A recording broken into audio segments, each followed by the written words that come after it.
essentially we make apps for different businesses, professionals, and students. Pretty much we realize that people like mobile apps, they all use them all the time. So we figured out how to make one. We could probably do that over and over and actually make a business out of it. So that was, I guess, the plan. It didn't necessarily work that smoothly. But now, about a year and a half later, we have grown our business and we're doing an awesome amount of apps right now. And so I'm just going to kind of talk to you about our story, what steps we took to get here, and then we're going to open it up to any questions you guys have. So we'd love to just hear your feedback and tell us if anything that you've learned along the way, which has been a lot. We've learned a lot of trial and error, and been excited about it. Yeah. Also, I wanted to introduce our new iOS developer, James. James here. He's been a complete rock star. He's been killing it. Yeah. So we're really lucky to have him. And I'm pretty excited about all that. So, really quick, who has not been to the Launchpad before today? This is your first time ever? Awesome. Okay. So, I guess a quick background of me. I knew I had this kind of business idea with Teeps. I knew we could build apps and know how to take the next step. So that's when I kind of got hooked up with him and Dr. Ford, and they started introducing me to this whole thing, this entrepreneurship on campus. And that was right around the time when this place opened up. And I had been just coming to sessions just like this one, meeting with different people who were kind of coaching students, giving their advice.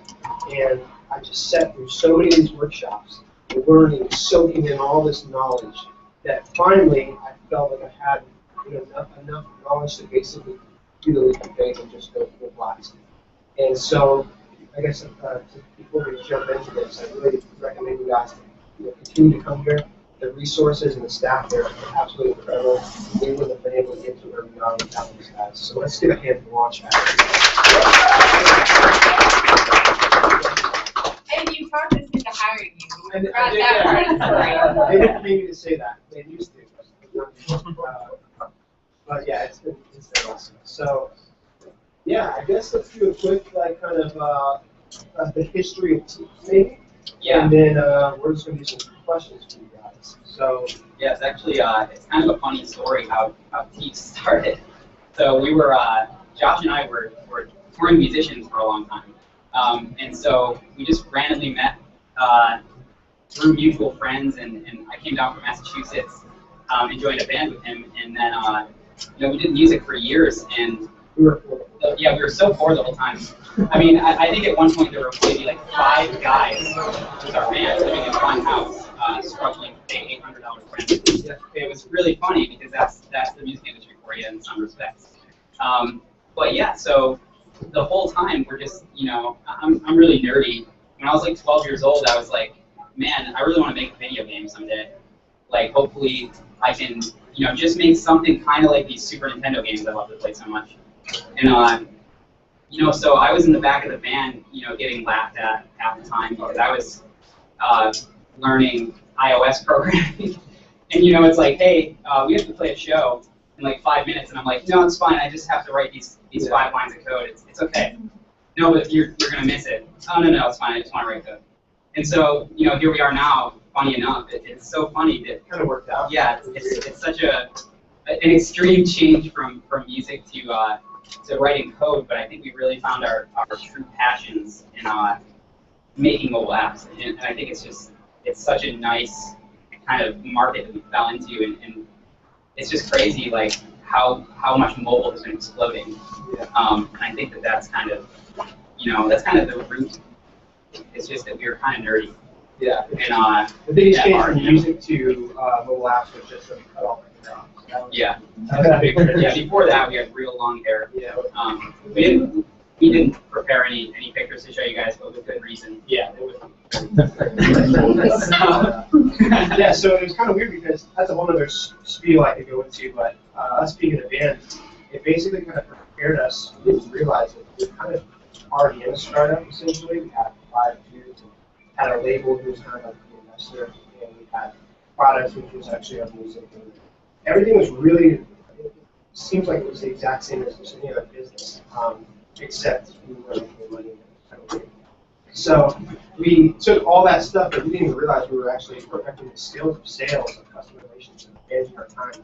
And it really set us up to move over to Teeps. And funny enough, we actually, our first app we ever built was for a band.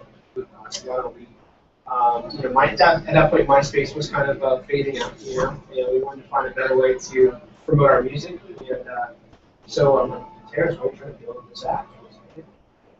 It worked. So that was crazy. Yeah, it wasn't a failure. And then, so from there, we said, okay, let's get someone to pay us for this. And we got a bartender training company. They trained all the Marriott and Ritz-Carlton bartenders to write us a check for $8,000 to build an app that simulates pouring drinks. And so we're at this table, right? And we were like, yeah, absolutely, we could definitely make that happen. And okay, great. And then we walk away, and Terrence and I are driving back, and we're like, oh, we can't do that. That's so funny because like he's like, hey, yeah, so we just got $8,000 from these guys. You can build this, right? And I was like, I don't know. I was like, I don't know how I'm gonna make a phone accurately pour to their industry standard pour spout. We did it. It's interesting. It's an interesting concept, but somehow I feel like if you're you have the right motivation and you love what you do, I feel like you'll find a way to do it no matter what. I don't know if anybody else has had experiences with that when you kind of take a leap of faith and you're like, well, don't know if I can do this, but I'm gonna try. And that's kind of our first experience, and we did it. Yeah, and it was such a gratifying feeling, and we're still like great friends with bar stars and everything, and it was a really cool stepping stone for Teeps. I feel like that was what really made us think, wow, we actually have something. Yeah, we have something that we can do, and people will pay us for it. It's just crazy. Yeah. So, however, I was gonna skip all this story, but I think it's actually pretty exciting, so I'm gonna share. So that was great. We built this thing. We got all this money. We're like super pumped, and that was it. And nothing happened. We were like, well, we should do this again, but we didn't have any other sales. We didn't know what the heck next. And so all we knew is that we had this money that was being spent on our bills, and then bills were still coming in. We should probably do a good job. So we put Teeps on the back burner for almost 8 months, and that's when I was like super bummed because I thought we made all that money. We had this very high demand service that people want all the time, but we just don't have like the formula to make it. So 8 months at least, maybe even longer. It was about a year. About a year. I have this website up. It looked a little different. I had an email like, contact us for an app or whatever. And Terrence was took another job. I was working full time. And then we were getting emails like, hey, we need an app. We need an app. And at that point, we were so disconnected from the business that we watched tens of thousands of dollars just go through our inbox that we couldn't address because we timing just wasn't right. So finally, after working with Pam and looking here and kind of just you got to talk about this. Like, you got to talk about being at that restaurant. Oh, yeah. And, like, your drama and meeting with us about wanting to be an entrepreneur, but being a chef, right? Like, you got to share that. I'm pretty in the best part, yeah. It was, so here's a quick story. I was working as a chef, like, pretty much my whole life, my whole working life. And it's not too bad, but I didn't want to do it anymore. And so as I'm watching these big app jobs come through my inbox, I'm over here just working 12 hours in the kitchen, not eating any food, chopping tomatoes, and hating everything. And you guys think he's skinny now? He really wasn't eating. I wasn't eating. And I worked in a restaurant, which is so crazy. But it was awful. I thought there's so much potential over here, and I can't go after it. I'm so busy with these tomatoes over here. It was crazy. And so finally, one day, Pam's encouragement, I had a job come to the box, and I'm like, I'm gonna take this one. I don't know what I'm going to do. I'm not a programmer, just by the way. These guys. I'm going to find someone to build this thing. So that's what I did. Here's probably the biggest thing I want you guys to walk away with is the power of networking. And people used to tell me, oh, you go network. And I'm not the most outgoing person, so it seemed like a terrible thing for me. But then I started to just turn it on and say, if I can just leave, they're going to help my business. So I just, I didn't go to a meetup, I didn't do anything. I just got on the internet and started calling. Found this guy and said, hey, you make apps? Cool, I got an app I need to have it built. Can you build it? I'll give you this amount of the percentage, I'll take a little bit, and let's do it. A day later, we signed a $26,000 contract. And I put it in my notice that day at my job. And I've never been in the kitchen since. So, and just from one phone call, you have never met, and changed my whole life. And so that was awesome. Got me out of that place. But then, I still we weren't able to really get to where, in my mind, the goals we had. So that's when I was, busy calling Terrence like, hey, dude, you just come back and work on hoops full time. I think this is going to blow up. I think we're really going to be able to get the success we hoped for. And so it was basically May 1st. He was his last day at his job. And since May 1st, we have, at this point, we've completed three new apps. We're building 7. We've hired this rock star, James, and as well as another guy, Dan. We moved into an office space in Winter Park, and we broke 6 digits in in 50 days. I mean, it's been pretty crazy. So it's weird because we never thought we would get there. We thought we were just going to maybe build an app or two in an apartment. But the thing was, once you have a formula that is working, it took a year for us to perfect that. Now it's coming so naturally that we are just, it's almost organic. You just sit back and it's all happening. And I think that it just takes a little bit to get to that. That's that. Terrence should share a little, because Terrence, you had your own drama like of wanting to leave Unikey. Like you're pretty entrenched in a great opportunity and kind of like the magic that happened there. Yeah, it was, I remember you talking to me too about like, Pam helped coach me into making some good decisions for my life. And so I was working, I took a job, I'm not sure if any of you are familiar with the company Unikey. The CEO, Phil, is actually a UCF graduate. And they basically make the Bluetooth powered door lock where you touch the lock and the door opens. Talks to your phone, it's Bluetooth, it's basically magic. They run Shark Tank. Pretty much what it is. Yeah, they run Shark Tank. And I believe they didn't take the investment, but I don't know. Anyways, so yeah, I went over there as their iOS developer. First day there, they said, you're making our Android app. I was like, all right, I guess I'll try. I've never made anything for Android, but I'll do it for you. And so somehow I made the Android app, as much as I could, but then some things happened and we needed more things from Google, so we couldn't release it. And then he goes, okay, well, since you're an iOS developer, I really want you to make our BlackBerry app next. And I was like, okay, yeah, this is perfect. So then I made their BlackBerry app. Does anyone use BlackBerry? So yeah, then that happened, and then finally, I reached this point of being an iOS developer and actually working on iOS. It happened. I couldn't believe that it happened, but it did. And so, I'm just sitting there writing iOS code, and then I'm realizing, Josh is calling me, and I'm realizing I have a company. I have a company that's sitting over here, and I'm not pursuing these huge app jobs that are coming in that could potentially, I could be working for myself. I could not be answering to somebody that's telling me to make Android and BlackBerry when that's not what I do. So, I slowly transitioned and I got them set up in a really good position where I was like, hey, this is a good time for me.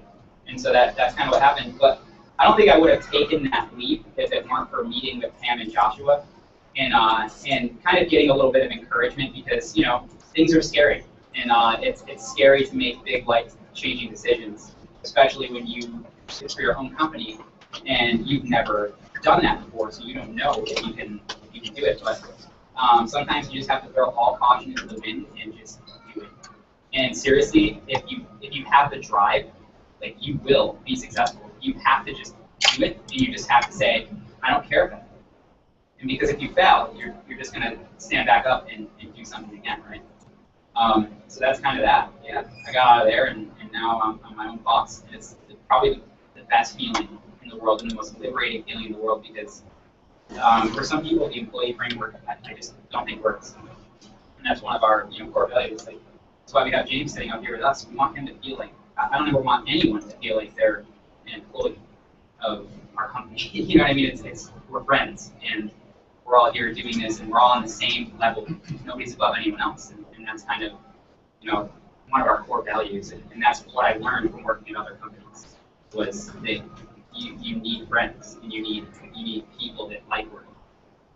I think back to the failure thing, it's like even if this did fail, the worst case scenario for me was I just go back to it. So I thought, I may miss a couple of too. So, whatever. I think, and the older you get, you guys are all at the perfect age to go ahead and try this out. If you screw things up now, you're still okay. You don't have a house and go to multiple houses and you actually need to take priority over just going out and trying these things. But it's been awesome. Yeah. I'm pumped. I mean, it's exciting. I came back here and was talking to Hayden earlier when he was here, just about anything you guys have, working on or done, or just what you guys are aspiring to do. And I don't know if it's cool if you just talk. Yeah, Maybe that's cool. any Q&A questions you have for us, we'll try to give some insight. But yeah, anyone want to share what they're working on or questions you guys have? Yes. What are the most important languages that you've done? Well, we do everything native at Teams. So we use Objective-C and Swift for iOS. For Android, we use Java. For BlackBerry, we use C++ because they've moved away from Java. So yeah, we use Xcode, we use Eclipse, things like that. As far as for backends, a lot of our apps that don't need crazy backend systems being built, custom clients and all kinds of things like that, we tend to use something like Parse or Google App Engine.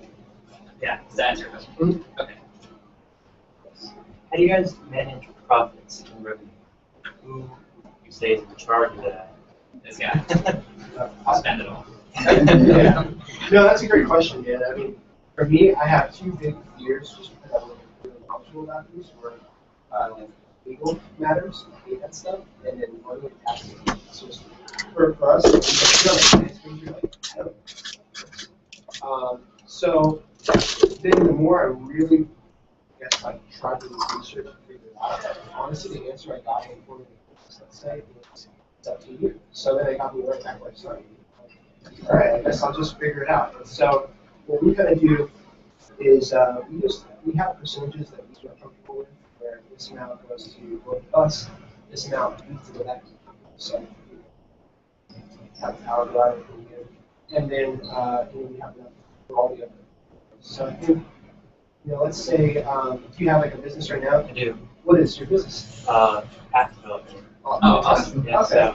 So let's say that job way back in the day, $8,000 app. You would kind of look at it and say, from this $8,000, what do we need to pay our bills? Or what do we need to pay for the actual company bills, like any software subscriptions we have, and then how much would we like to save from that that can kind of set us up and give us I don't think we saved anything. We just kind of really rode that wave for a while, and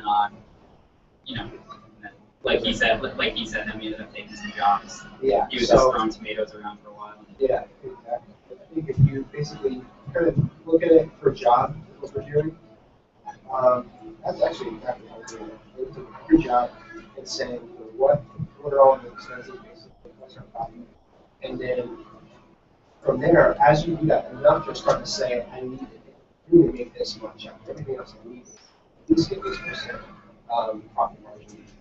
Yeah. It's just, honestly, most of my responses, guys, will really be just going to figure it out. That's seriously how it is. I think. Sorry. Yeah, but you did some little financial modeling, right? Did that help you at all? That is true. Yeah, I think once I got to a point where there was enough going on, then Ron, who works in here, sat down with me and kind of plugged scenarios and projections. And that was helpful. Kind of like, let's say you've done 2 or 3 apps and your average of value is price.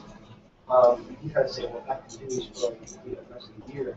So you get projections of what these could be, and you start to create a budget.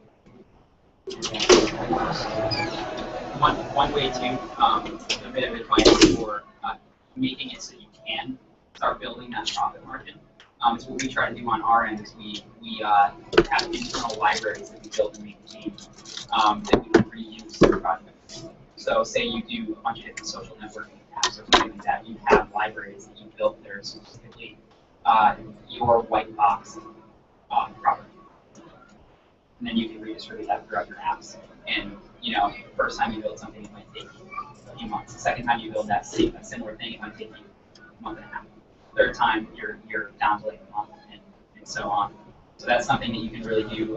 It reduces the amount of time and cost on development while giving you more of a profit margin. I think you today actually you built a feature that another job we had was 16 hours. And today you got that working. Yeah, so being able to reuse your code is really important.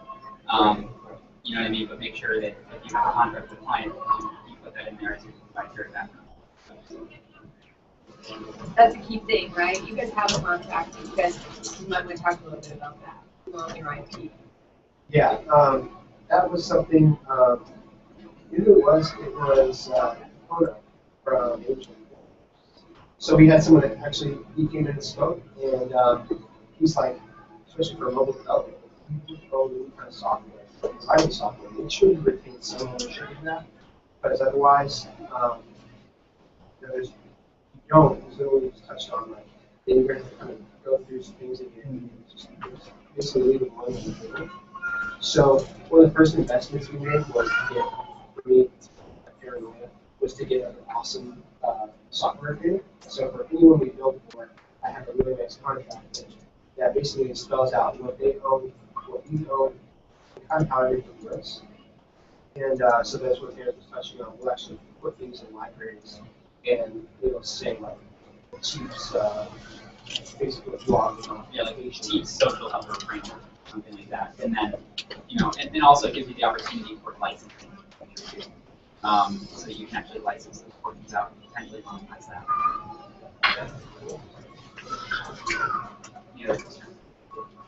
I saw on Groupon the other day that it's like the app development training for $89 and it's valued at $2,000. And so it seemed as if it's starting, because $89 is not a lot to learn how to build an app. Sure. So that's kind of easy, and that will bring a lot of competition in your field. So do you feel that teams have to provide more services to max out the profits, or are you guys satisfied where you guys are? Yeah, it's a really good question. I think that over time, right now we're building for clients, doing a lot of client work. We also have in parallel a lot of internal projects that are going to have in-app purchases and revenue streams to actually start building more revenue in that front. For instance, eventually we're going to complete a few games we've been working on. And those games will have microtransactions and things like that, so that we can actually use that as a big profit pool to kind of fund other ventures within the company and other branches. So I think that it's awesome. Definitely competition, like bring it on, because the biggest thing for us is we really like to look at our competition and learn from our competition. And kind of I think that the mobile space, there's plenty of room. You know what I mean? So if you want to learn mobile app development, then do it. It's a really fun thing to do, and it can be really lucrative. Does that answer your question? No. James, I don't know. If you want to share, because I don't even remember this, how you stumbled upon this development. Yeah. Did you take a course like that, or was it just In high school, I got a little bit curious on they have these Stanford yes, exactly.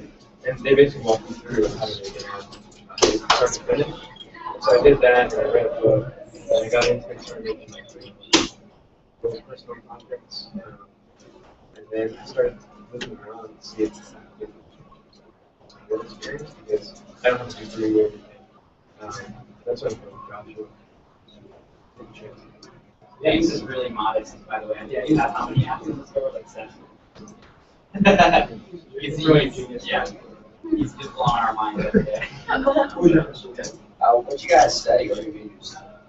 Well, I think I'm a marketing student now.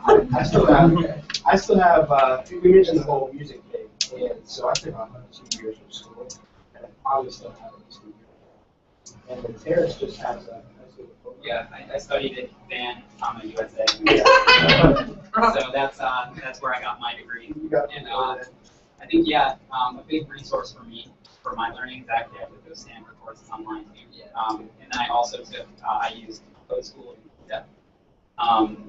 Lynda.com is like, it was really good for me before I knew about Code School. Code School actually has better, they teach better than Lynda. So if you're not familiar with Code School, check that out. But I mean, for me, I think that it all comes down to your passion and drive to learn. So if you really want to know something or do something, then you'll do it. Yeah, what I'm going through right now is I'm a musician too, studying mechanical engineering, and now I'm trying to start a business and getting into all the finance, marketing, and website development and things like that. So I was just seeing, like, you guys obviously have no experience about that, and now you're hands-on. So just something, I guess, you have a passion for learning. Yeah, I think that throwing yourself into the fire is one of the best things you can do. I'll say that, just because I'm a little crazy with that stuff. Like, I have no caution when it comes to taking big leaps like that. Some people are a little more cautious, and over here, the guy that's hates money and legal ends up doing money and legal. All I do. That's all he does.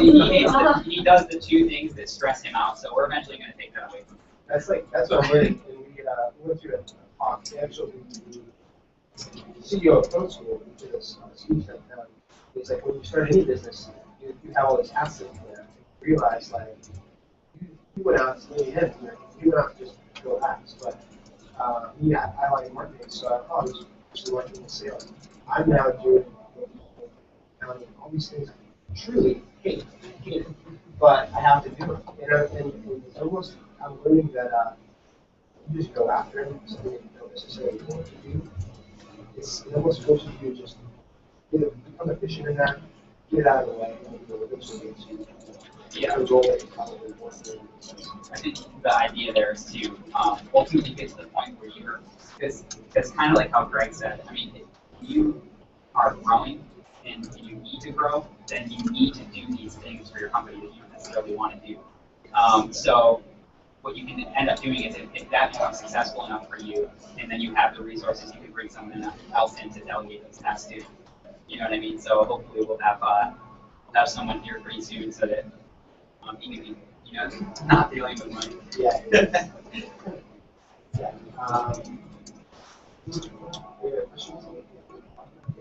I'm getting the impression that your internal projects are consumer facing, and then your clients are primarily asking you to build internal business apps. Is that correct?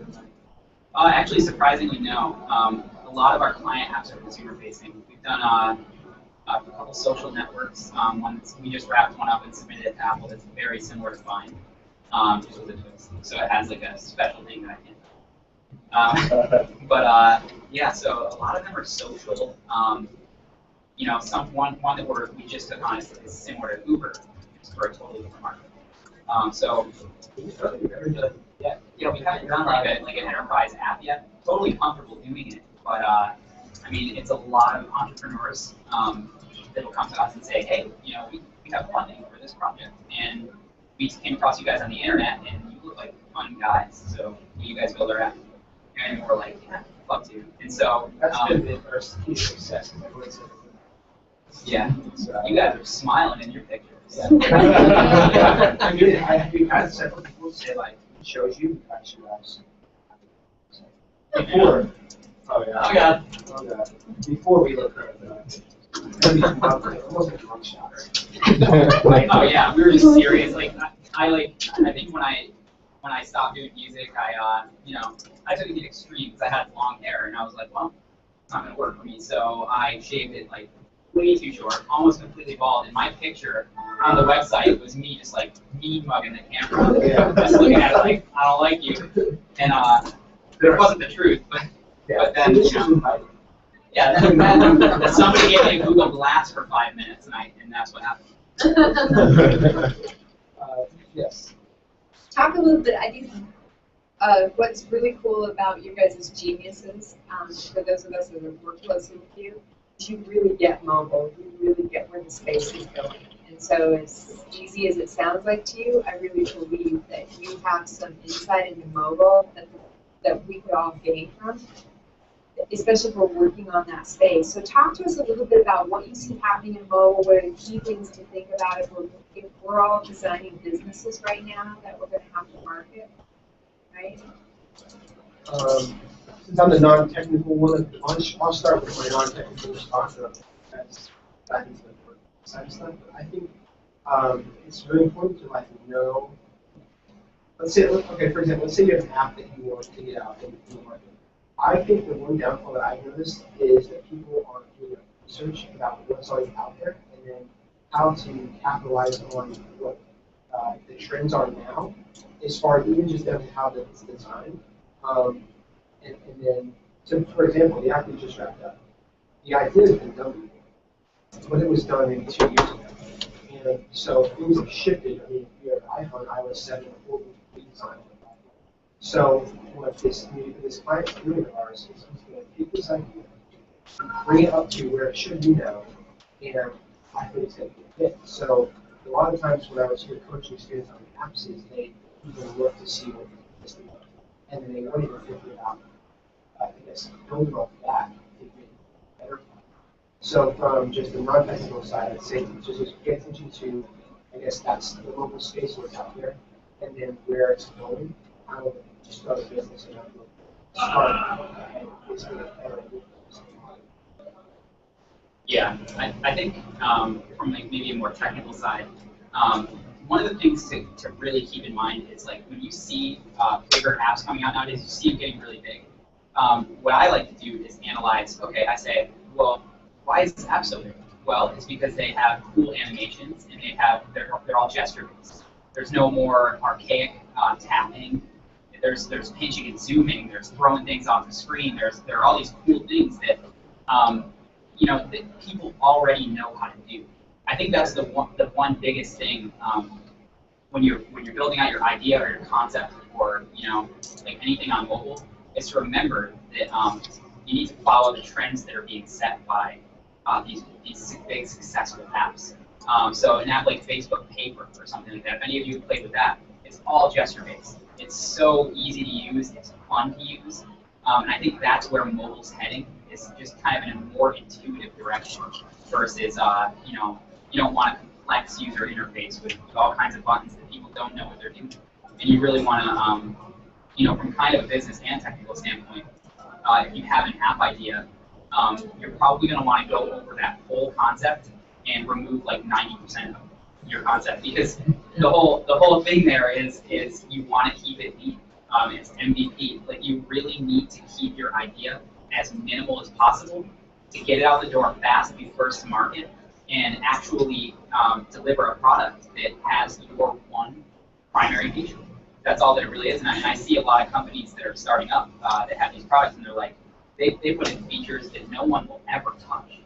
You know what I mean? So they'll spend $100,000 on a feature that no one cares about because they didn't do market validation. And that's one really important thing to keep in mind when you go mobile, is to know your audience, know your feature set, know gestures and where the future lies, kind of what the trendsetters are doing, so you can kind of count that bandwagon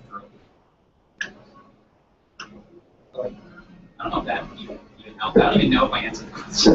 No, I think that. Sure. If you guys could each take a turn at this, I'd love for each of you to share the 3 mentors that you have in your life that help you, and it can be technically, or it can be generally, or it can be otherwise. Because as you move into this space of the unknown, and took the risks that you took, there's lifelines that you get from these key people, and I'd love for you to kind of name them and kind of describe what that relationship's like that helps you move to these new places. Sure.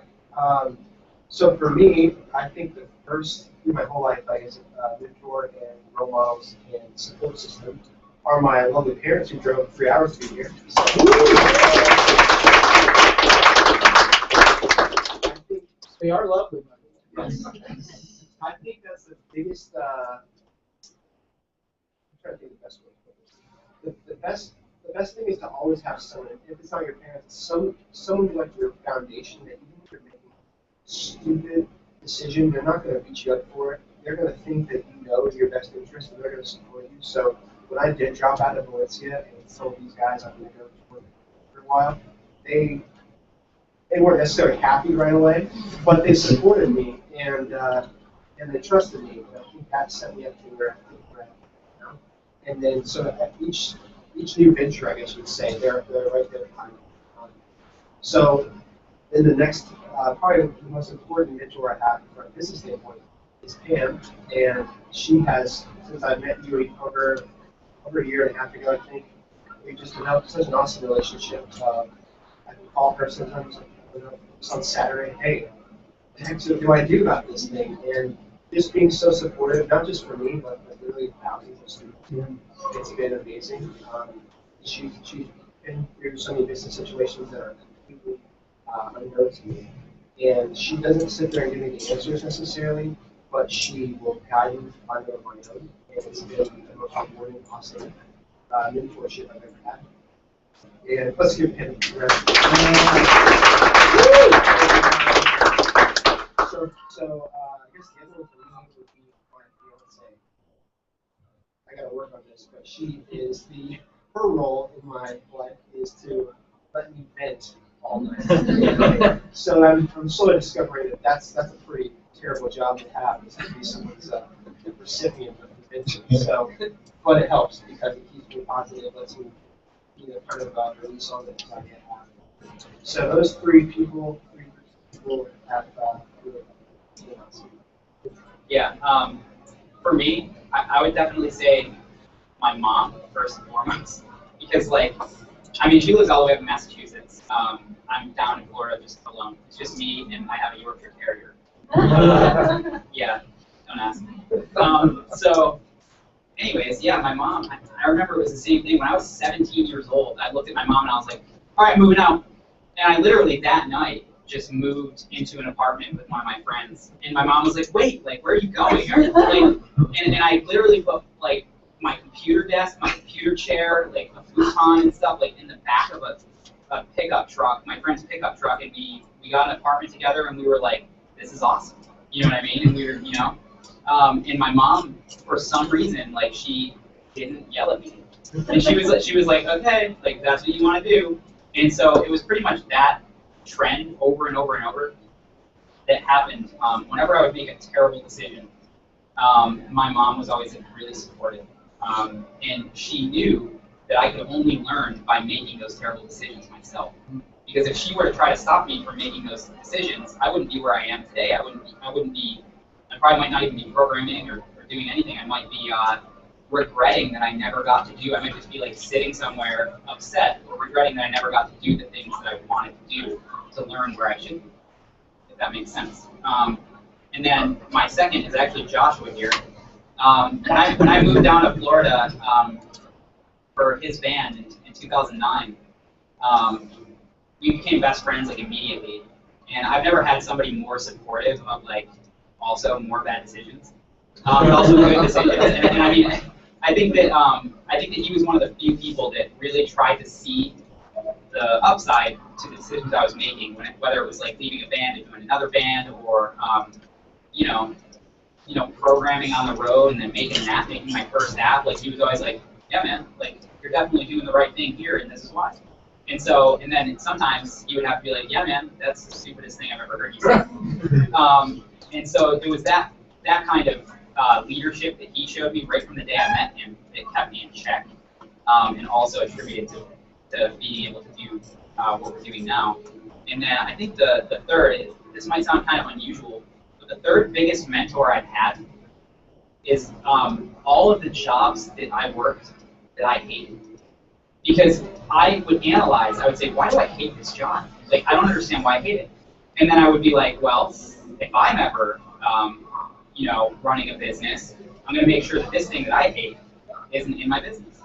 And so I would analyze the way that people would do things. I would analyze their failures, their successes, and I would say, okay, I'm going to change this, I'm going to copy this, I'm going to change this, and you kind of just absorb things like a sponge over time until you feel like you're ready to just do it yourself.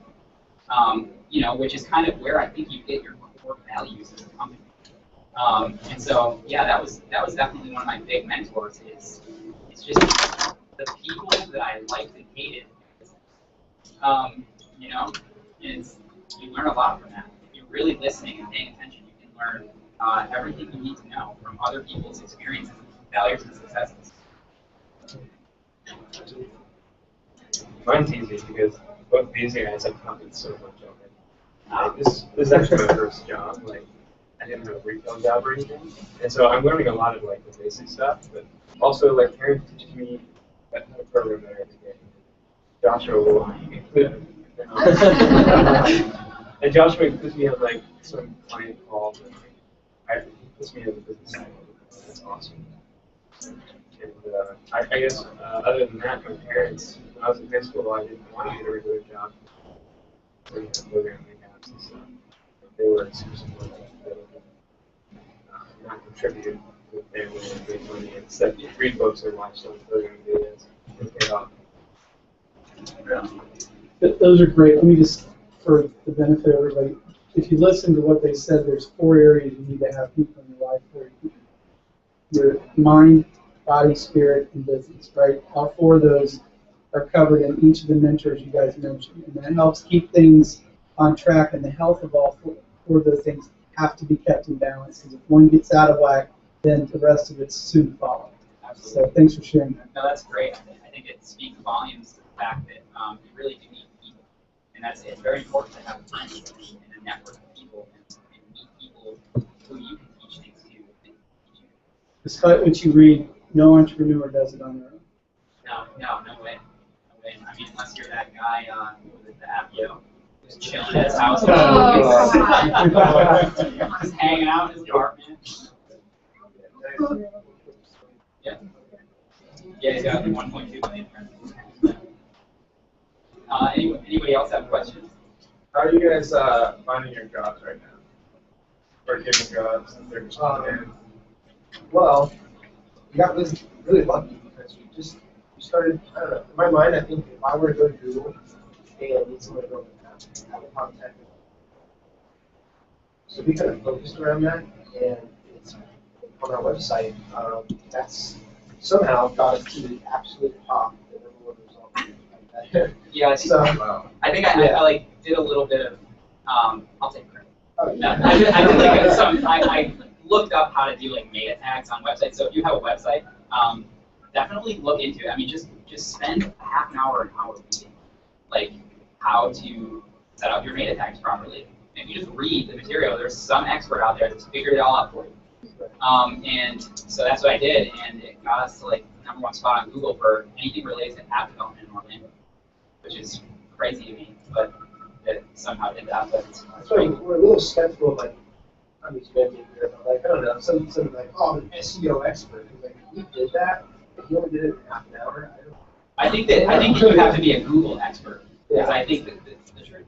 If you get really good at Googling how other people succeed at things, I mean, think about it. It's like an encyclopedia, but it's just modern. Yeah. It's a modern encyclopedia, and you just need to know how to weed through the good and bad to be helpful or detrimental.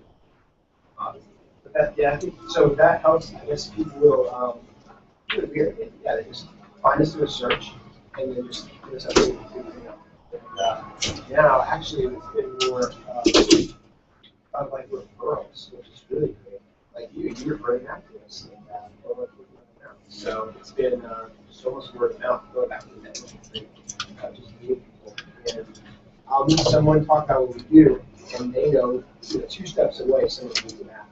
So I know that would be on my mind. So we like to go out to events and things, and just try to meet people. You never know who a customer is. Yeah. Outside of referrals and obviously what you got with the Google search, like if you were just one developer, how would you try to find jobs? Just like Elance and other freelance websites and stuff like that. Have you found ways like if those things, if you start to need to grow the business or get more business, what kinds of things would you do to reach out besides the networking and the SEO? What I would do is build up like really kind of hone your skills and build a couple of apps that you can build like a little portfolio for yourself that looks pretty impressive.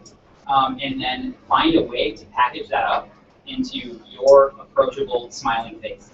So find a way to actually make what you do very approachable. And like so people look at you and they're like, this developer looks like a really easy to work with guy.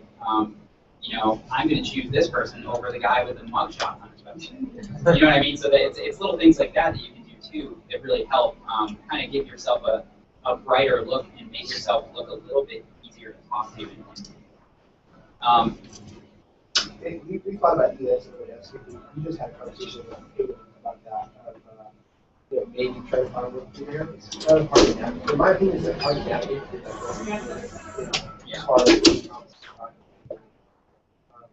Yeah, it's a lot of competition on there, and also a lot of unqualified jobs that are on there too. So you kind of have to learn how to sift through the ones that get the legitimate jobs on there that are, you know, going to pay you more than like $5 an hour.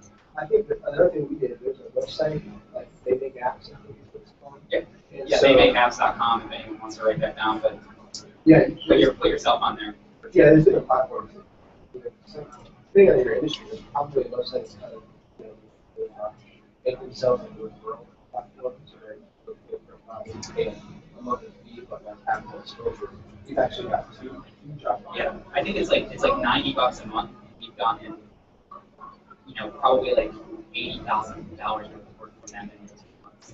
So definitely go to They Make Apps and just pay their premium membership. Yeah, because it's totally turned itself around for us, and then that kind of ties into just having an approachable look on it.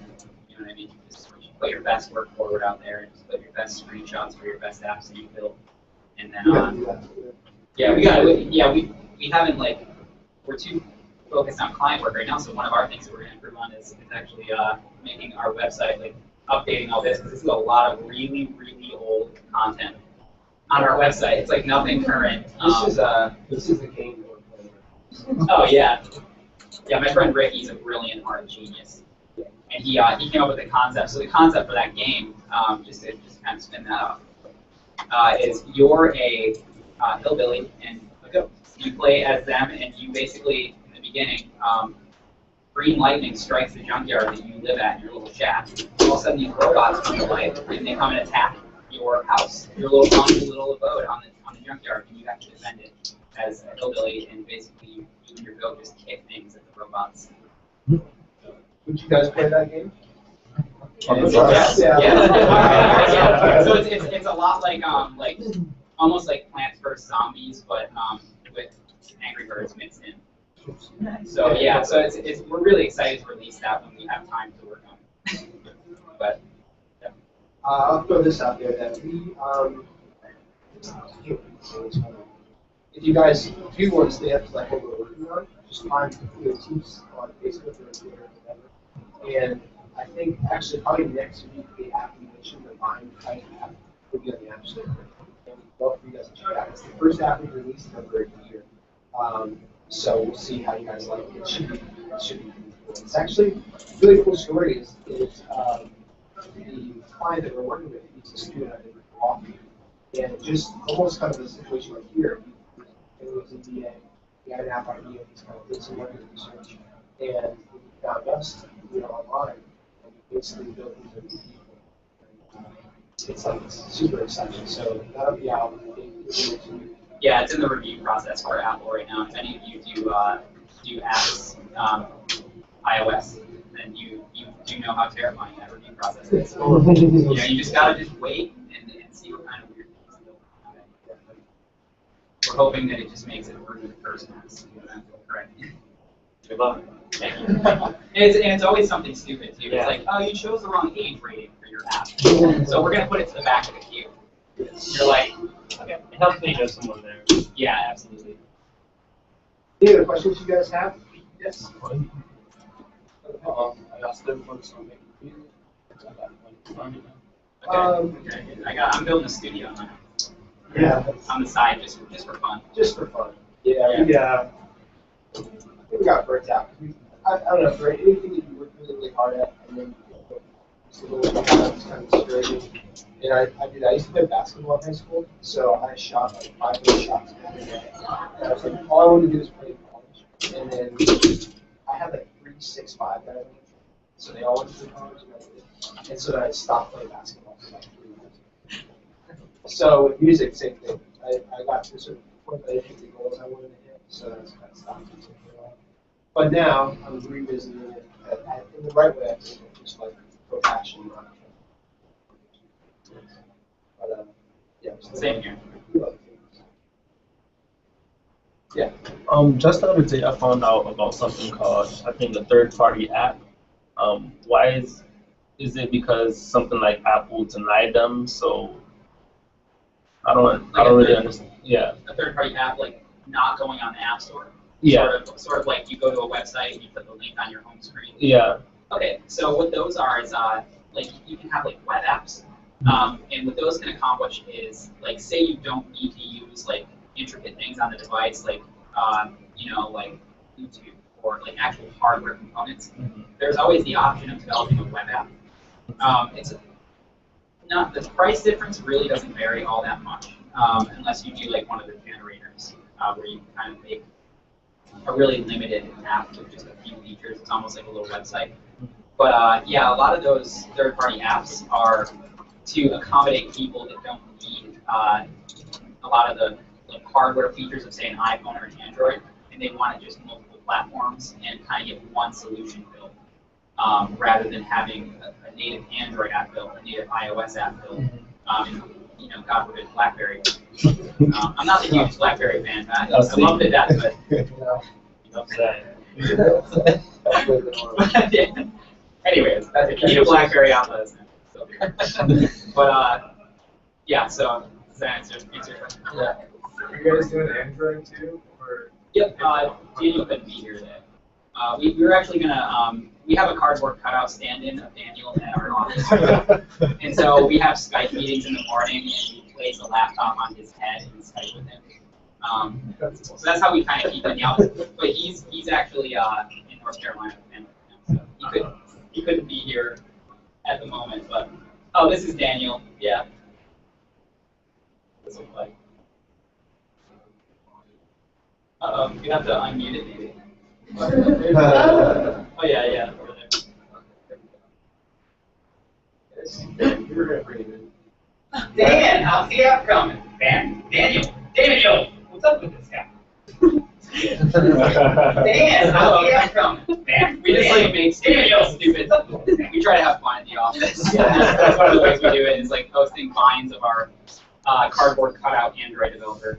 But he does really exist. He's a real person. He's actually a UCF student, so it's actually crazy because I interviewed James here for a development position and Daniel right here in the launch pad. Actually, I don't know if you interviewed that. And that was All kinds of stuff goes down here. Yes, and that was before. I don't know if you know this. That was before Terrence was even back with me.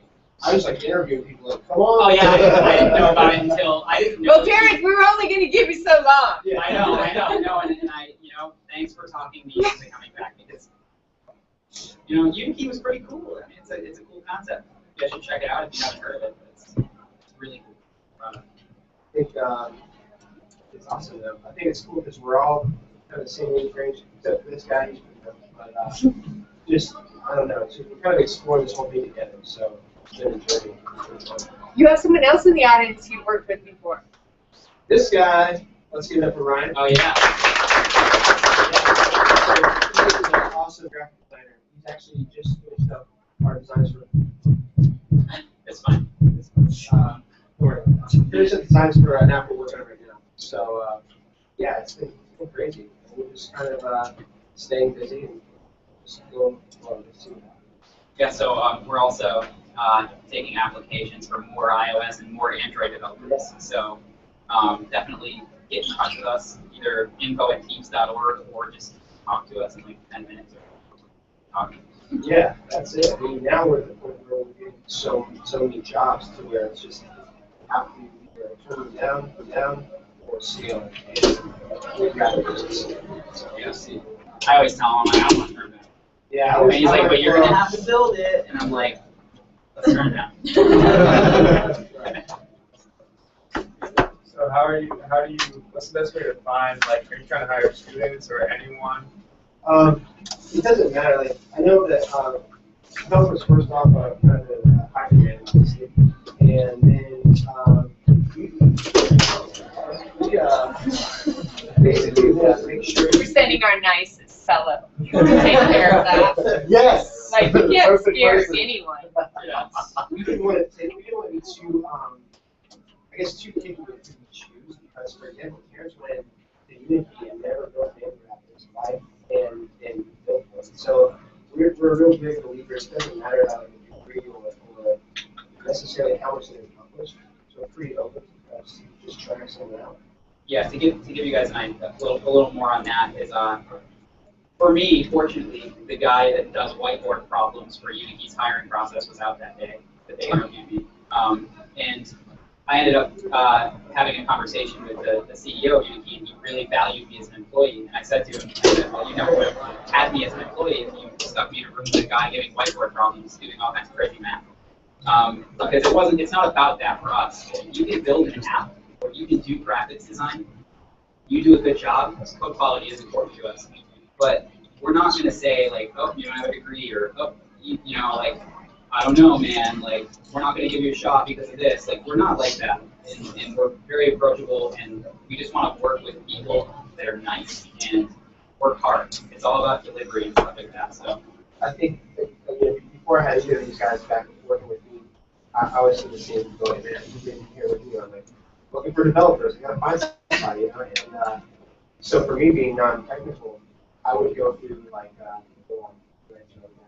or I'd actually reach out to people, and they would send me, hey, here's something I've done, and like some people send me their apps they built, and they just started crashing. And I was like, I'm not a programmer, but I know that's not how it's supposed to work. So it takes a little bit. It is kind of like trial and error. It's you know, you have some. For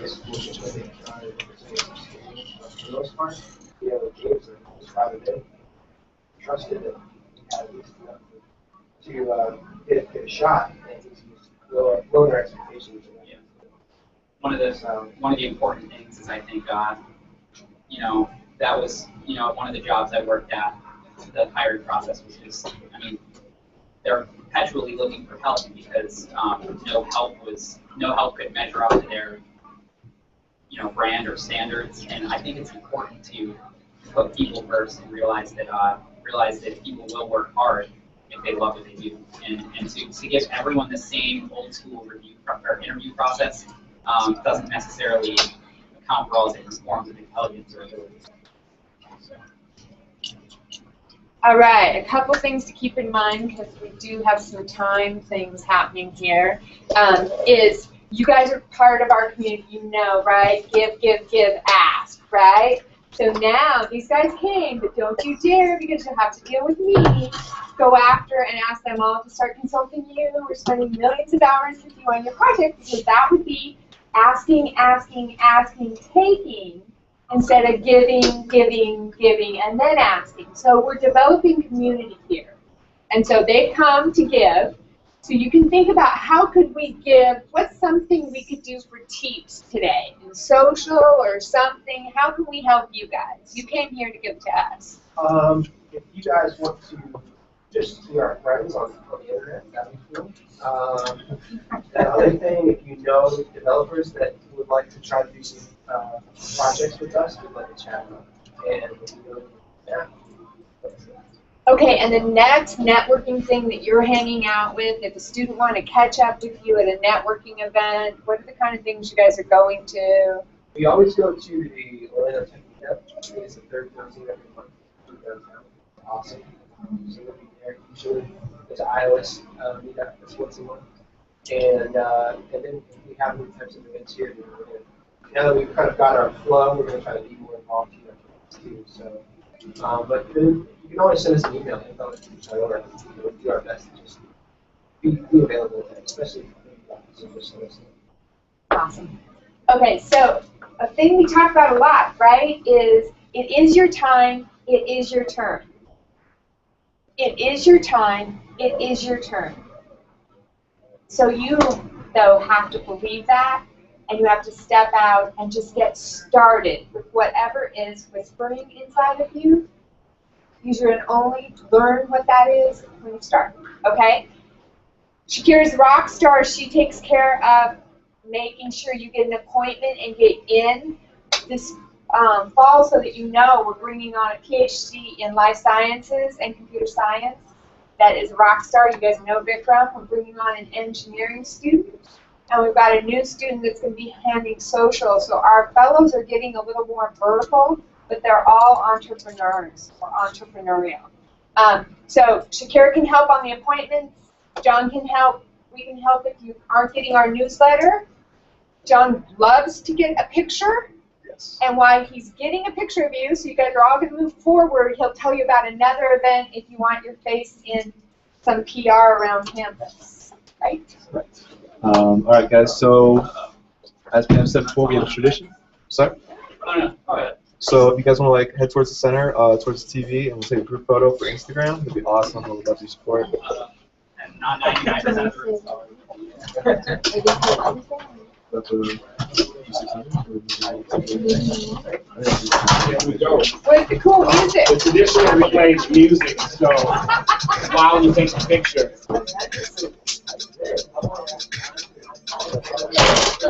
Do you have something to say? Is that Bonobo? No, Crystal Castle. Mr. Utah indie blogger. Why you play Crystal Castle?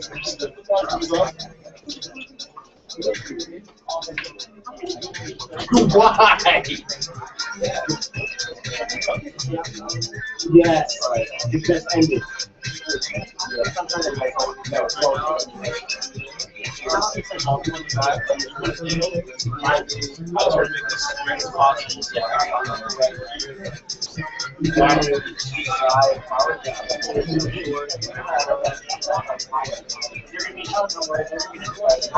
We do have them with the next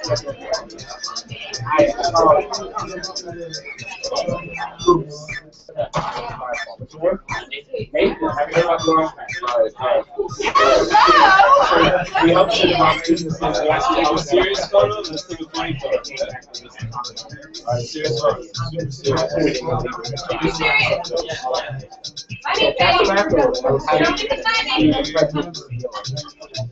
Alright, there was so much. Alright, now we do photo. Now that's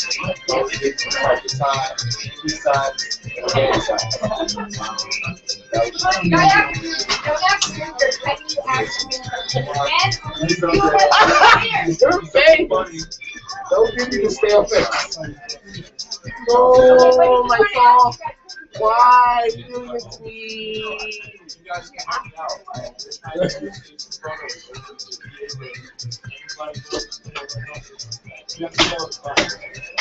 now, we want to back over and put people in the starter lab and take a really quick picture. Who has 5 minutes? Okay, follow it. Go. Let's do it. Let's do it now.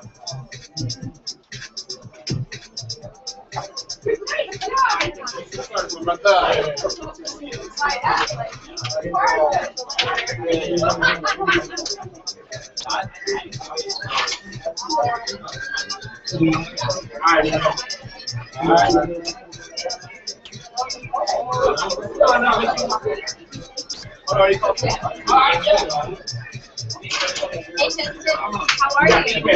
I'm T-Bar. I actually get one over in about 2 hours. And I'm working on a new logo. I'm working on a new stuff. How are you? Did you make a designer? I guess I really like designing stuff myself, so I already got them. I already know what I want to look like. These are about 4 years. Guys, we've been seeing these girls not so down draft summer.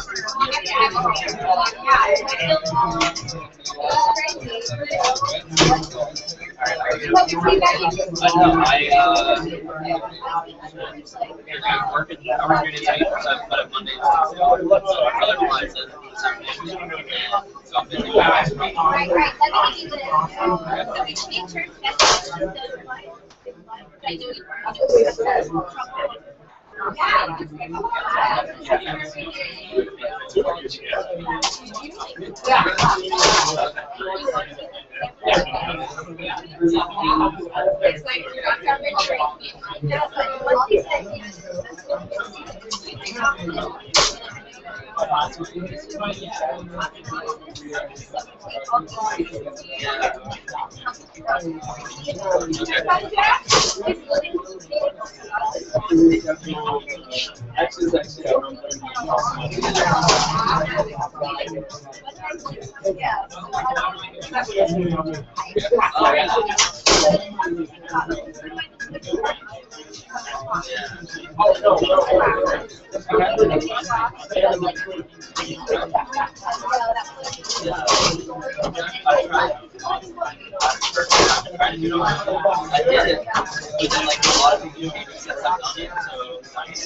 I know.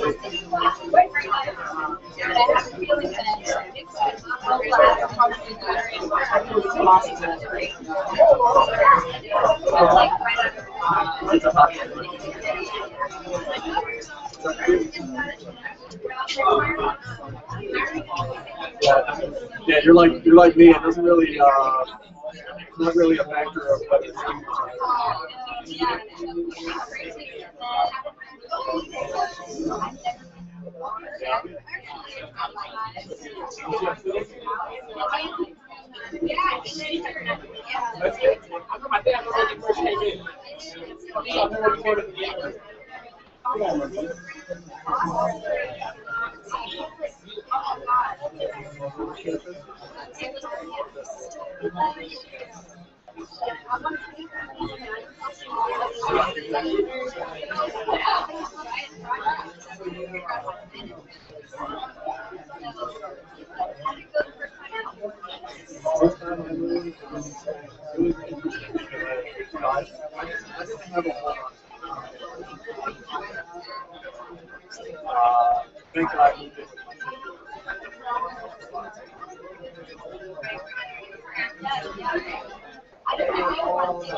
I don't know. I'm not real good at that. Looks like it's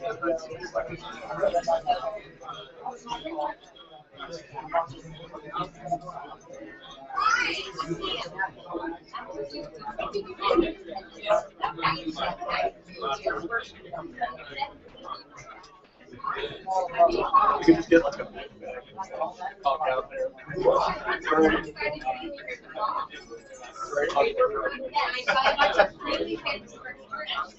Like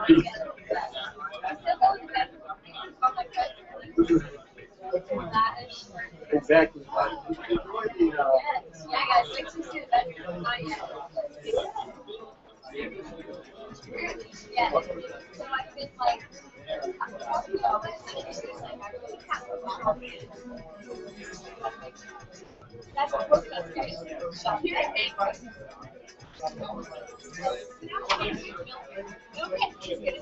In the fall, she started it, but we're going to pick her first consultation before fall. So we'll just have to figure out how to do it. Okay. Okay, I'll see you when you come in.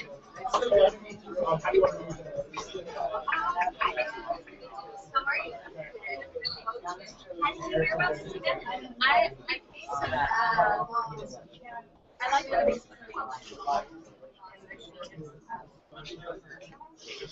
So, did you want to be coached up?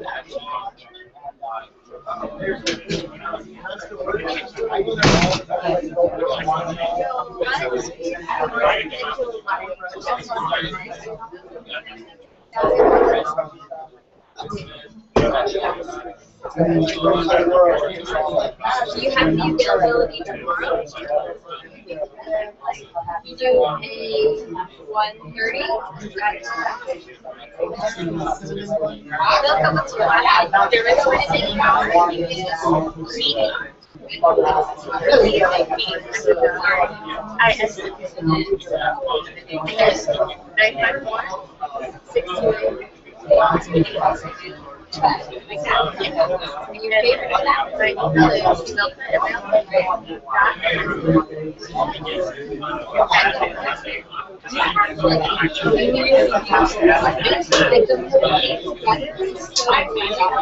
I love the egg milk, and that last thing with it just takes it to a whole other level. All right, so we will see you tomorrow at 1:30. Do I receive confirmation email?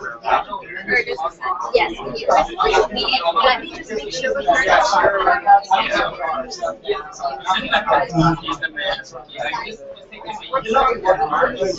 What next time you should be on campus? I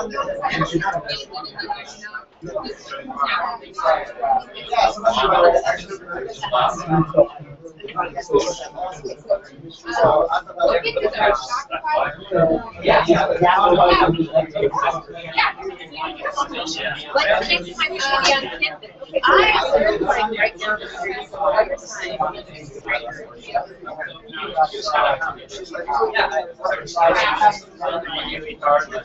now the Could you do a 3 o'clock appointment Tuesday? Hey, thanks for doing that. You're going to get a text message 24 hours before. Does that work for you? That name, man. I'm all about that name. I wonder if I have kids if I can change your last name. Making that poetic. All right, you're all set, my friend. Next meeting tonight. Yeah. What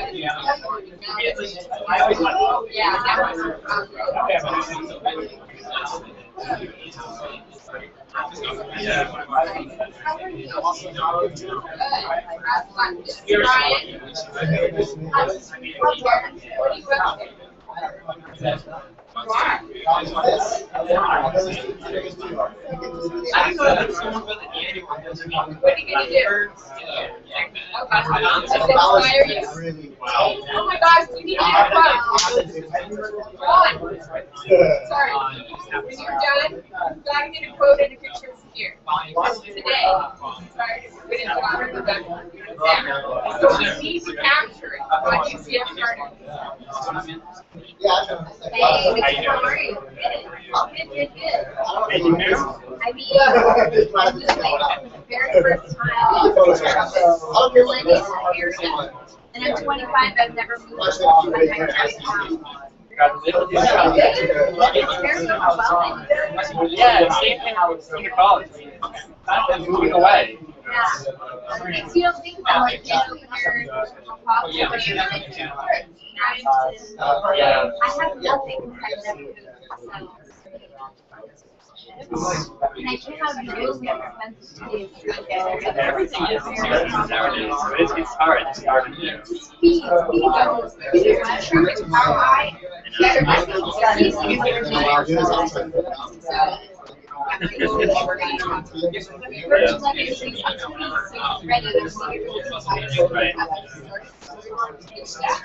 wish I had money.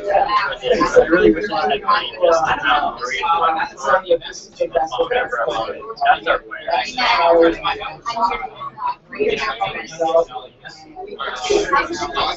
Good. We're helping hack it. Okay, that's not weird. I don't know yet. We're just gonna probably find someone to practice before. And I want that. Hopefully do it in 2 What is weeks. Karen's doing? Just retail research based. I also some games that Ron gave me.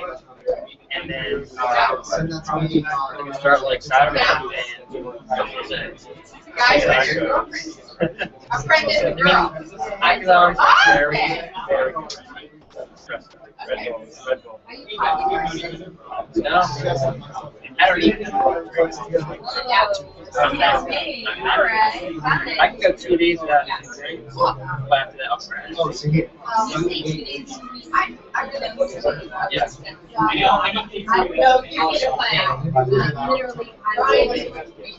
Yeah, the whole like month is screwed after that, so I don't do it. I know when you're doing it, it always feels like this is gonna be fun. I totally get it. Like I'll be working on an app at like 1 in the afternoon, and then it'll be 1 in the afternoon again. And I'm like, what? I forgot to eat. I forgot to sleep. I forgot to fast. I just forget. I don't drive. When you're so focused, you just can't stop. Right. Like that's the even 79%. So we have to make sure to take breaks. Yeah, I have like a timer. Okay, guys. See you soon. Yep.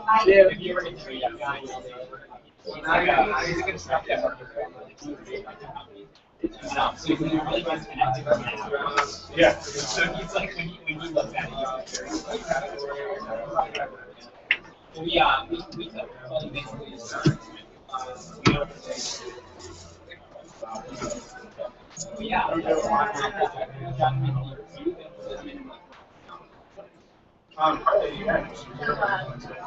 yeah, I'd love to be able to sit down with you. Yes. No, it's gone terrible in the last. It's gone terrible in the last 48 hours. And there's something I saw that today too. So I gotta take it in. So I know. I'm not gonna have to leave it, right? I don't think I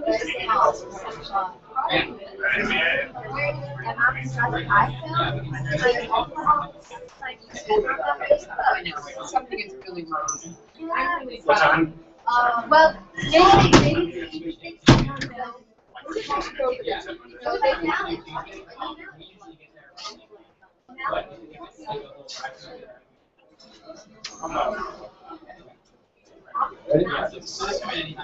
Right. Yeah, You want my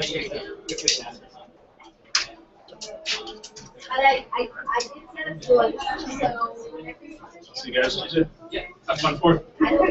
Yeah, and then house is what's wrong. Awesome job. Are you guys staying for Royston or are you going? I don't know. Okay. We're doing anything on our website. You guys are welcome to stay. We're teaching out of the city is back. Oh, he is. We are doing this. And I invited you guys to. Oh, I made some.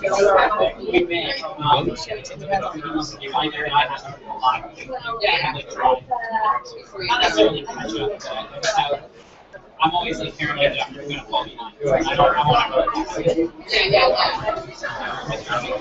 I get it done pretty much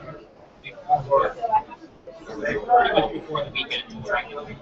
Actually, play on the weekend. Yeah. No, and the thing is, if you don't get excited, then it happens to always work. Yeah. Right? And then you act like you're working your day, right? You just gotta play. Completely off moments. Yeah, at the end of the day, I just go home and just do whatever I want. Sometimes maybe I get like 6 or 7. But it's not if I'm there because I want to, you know what I mean? It's definitely a much different view. That's awesome. Thank you so much. Yo, you gotta tell them how awesome they were.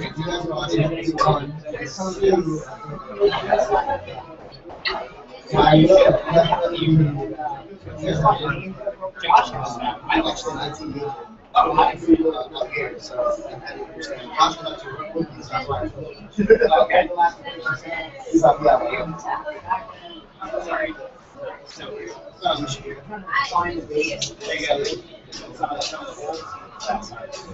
Yeah, those are Boston. Yeah, definitely.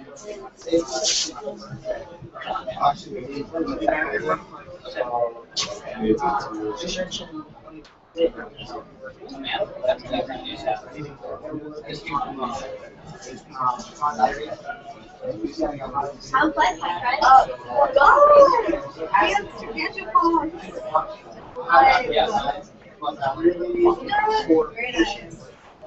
We're definitely going to have at some point down in I know that we get like an office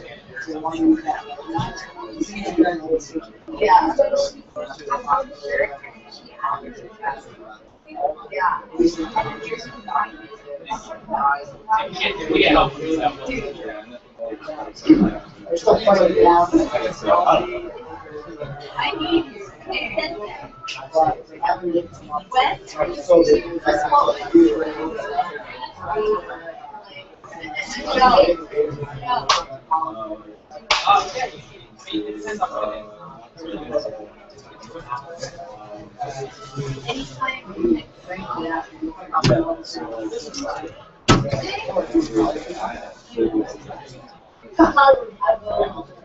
Yeah, I mean, it's yeah,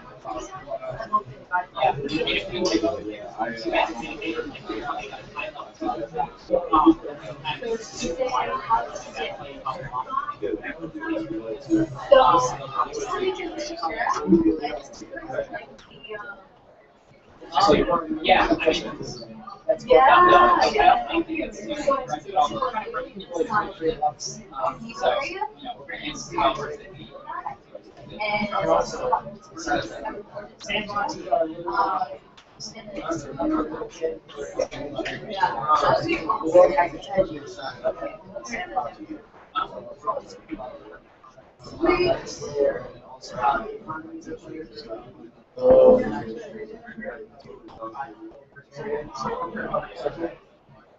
So like sections do you have? What is the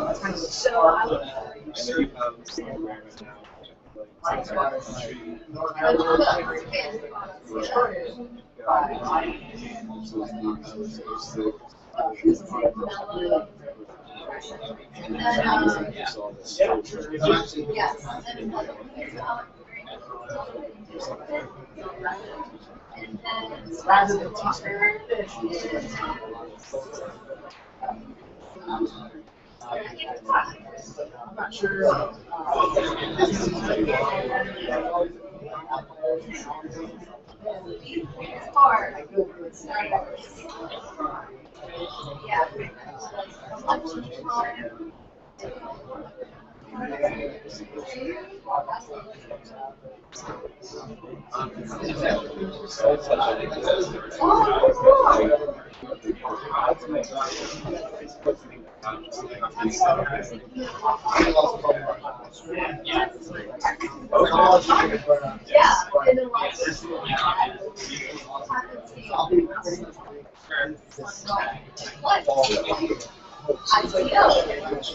So working on this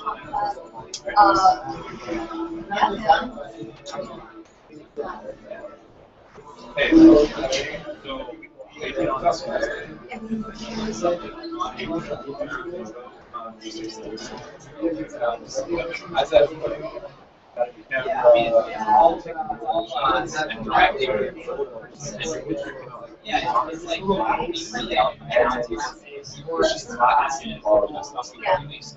it's fun. Yeah, you're supposed to. You just have to really try hard. So like maybe shoot that day. It's just something that's like fresh. Yeah. But I look at that and other stuff. It's like for me, it's kind of just.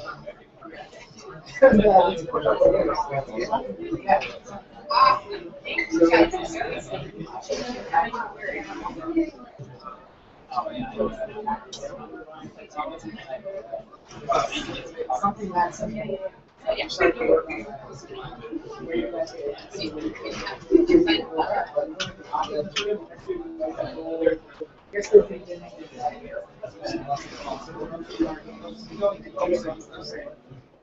this one it's the way that he's created. This is the way that he helping people. Yeah. Good. So does anybody know me with the fixes now? My math is really active now. Trackpad and the report now. I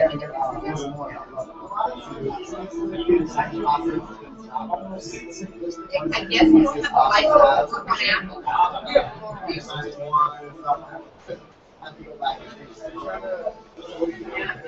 Weird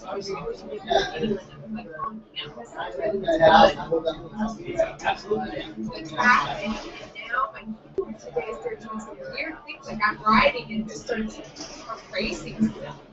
They're just it's powerful. Probably on what PowerPoint here. She was on something about it. It's got like 10 words.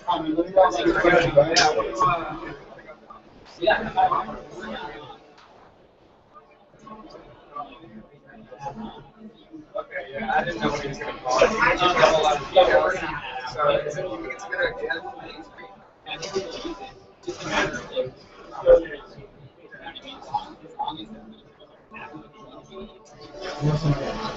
Oh, yeah. Oh, okay.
Oh my gosh, I wonder if we're still live streaming.